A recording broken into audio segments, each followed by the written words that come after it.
Today I'm going to be reviewing Iron Man 2, so come back.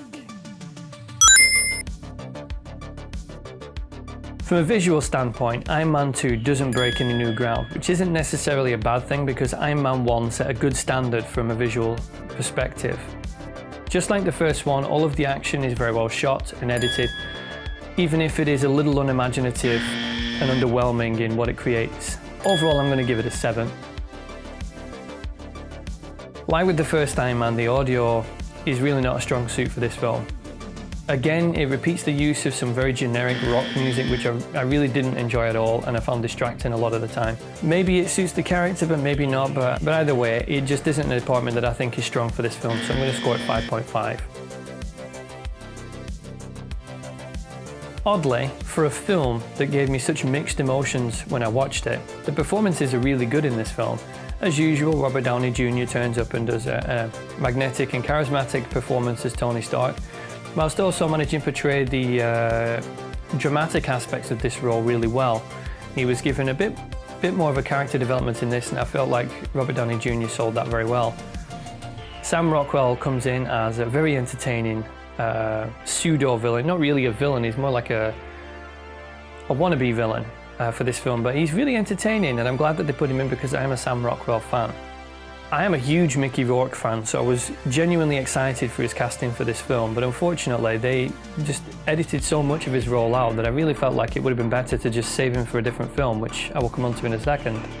Overall, I feel like the performances were entertaining, even though Mickey Rourke wasn't used as much as I think he could have been. When he was used, he was very good. I'm going to give the performances a 7.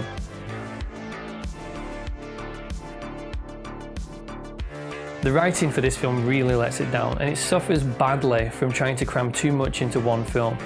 There's so many plot threads in this film that it really tries hard to weave them together and fails miserably. It's distracting and it's convoluted, and it really just doesn't join up well with itself. I really feel like the film would have benefited from completely cutting out Mickey Rourke's role and saving it for a future film and focusing more on Tony Stark's personal journey through this film, and having Justin Hammer in the background as someone who's attempting to challenge him. Yeah, it means that we would have been missing the showcase action sequence at the end with all the robots, but let's be honest, not many people find that interesting and compelling anyway, so it would have been better to simply save it for a different film. Overall, I don't think the writing was great for Iron Man 2, and I'm going to award it a 4. At 59%, I won't say that it is an unenjoyable film because there are moments where it is good and there are some moments that are enjoyable, but on the whole, I really don't feel like it's a film that is a must-watch. And on repeated viewing starts to become a chore, so if you want to skip a movie in the MCU, this is probably the one that you'd be okay to skip and not miss anything at all. That's it for this review. I hope you've enjoyed it and found it informative, and I hope that you come back for any future reviews. Let me know in the comment section if you agreed with what I said or disagreed with what I said, and give me a like or a dislike depending on which it is. As always, if you're not a subscriber, then hit the subscribe button. Why haven't you done it already? And that's it for this show. Thank you very much for watching, and I will catch you on the next episode.